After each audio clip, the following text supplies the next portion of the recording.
Hello, everybody. This is Kenny Ray Horton with Songwriter's Corner, and I have got a treat for you for our very first episode. I'm so excited for you to meet him, so let's do it right now. Ladies and gentlemen, Mr. Buddy Mondlock. Good to see you, buddy. Hey, Kenny. Good to see you. Hey, thank you so much for coming on the show. I appreciate it a great deal, and you're starting off the series with this, and I'm so thankful to have you as the first one.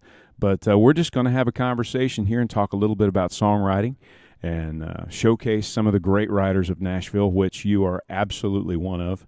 And but thank you so much. So to get things kicked off, let's just start kind of at the beginning. That's the upper left, so to speak. You've penned a lot of music that has touched a lot of people. And what initially got you going in songwriting? I really fell in love with the sound of the acoustic guitar. I remember just as a little kid, my parents playing, like Burl Ives records and Peter, Paul and Mary stuff. And I just loved the sound of that instrument. And so I started lobbying them to get me guitar lessons when I was about 8 years old.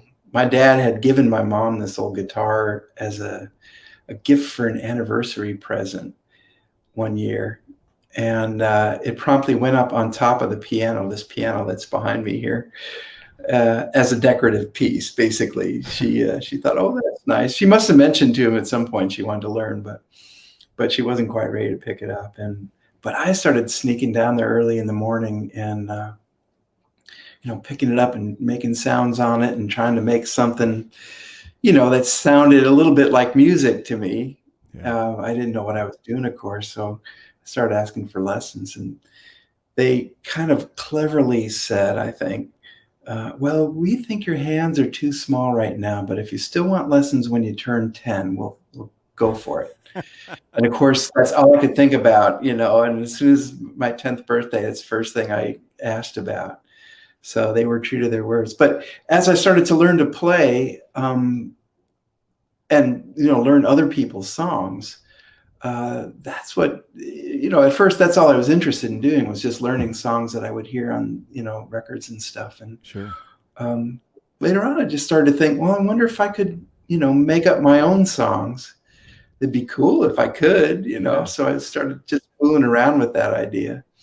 And I really liked it. It didn't come easy or anything, but I just really liked it. When I had something I was finished with, I'm like, wow, I did that. Cool. That's awesome. I remember that feeling as well. I wish I still had my first song, but do you remember the first song that you penned? I think it was called something like, "Hey Man, I'm Your Friend." Oh, cool. There was this kid in the 5th grade that everybody seemed to pick on, and the song was just sort of like, "Hey, you're all right. We can be friends." That is awesome, man. You've been an amazing human being from the get go. That's awesome. I love it. So you mentioned learning other people's tunes. What was the first song that you really got a hold of on the guitar? Well, as I was taking those first lessons, I had a big book of old folk songs. So the very first thing he taught me was the Worried Man Blues. No It kidding. takes a worried man to sing a worried song. Yeah. And the good old knuckle buster B7 chord right off the Oh bat, my man. gosh. I jumped in the deep end. And but yeah, as I went, I also had a Beatles songbook, so I'd be alternating between the folk book and the Beatles book. And yeah, I remember trying to figure out how to play Michelle and stuff like that, with the little finger picky parts and the diminished chords, and it's like, wow, Yeah. this is really complicated what they're doing. But I just I love those. love I it. mean, I was listening to them all the time. I just love their music. That's cool. So that kind of leads into the finger picking, some of the finger picking that you do in a lot of your music. That's you've had a love for that Mhm. from the very beginning, sounds like. Yeah, that when I first learned that Travis style finger picking, that really opened things up. And also, I took lessons for a couple of years, 10 to 13 or something. And then when I came back from college in my early 20s, well, I was about 20 then. I left school early. And I decided, what? I'm going to take some more lessons. If I'm really going to do this thing, I need to take it seriously. So I went down to the Old Town School of Folk Music in Chicago.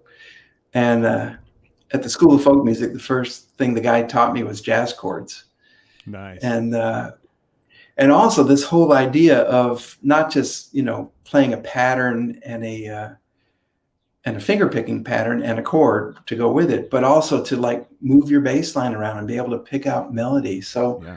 I'd be doing stuff like, let's see if I can remember it now, but Yeah.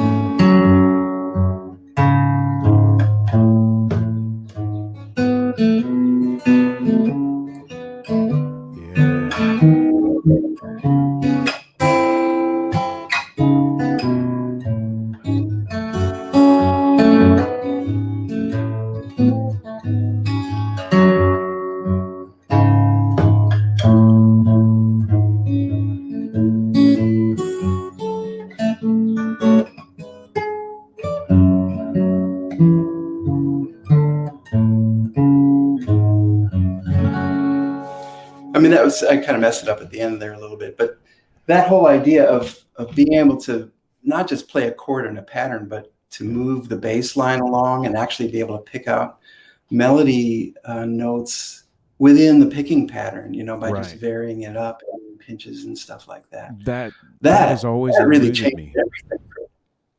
Huh? That has always eluded me. I, I saw you just the other night playing some nice bass lines along with those songs you were singing. I So, appreciate it, yeah, I mean, you man. were flat picking most of that stuff, Yeah. but you were definitely, moving your bass line around. And it wasn't Yeah. just the chord and pattern.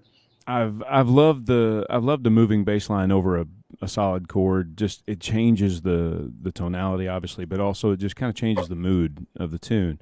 But that the finger picking style, just that Travis stuff, I wish I could really get my head wrapped around it. Every time I try it, I'll sit here for Mhm. hours and finally be like, okay, well, I got maybe a little better. So, but Although you do a nice thing with your flat pick and a finger, like you sort of do a version of a Travis picking style, but still holding your fingers there yeah, and using your other fingers along with it. I noticed that when you were playing Canary Song the other night.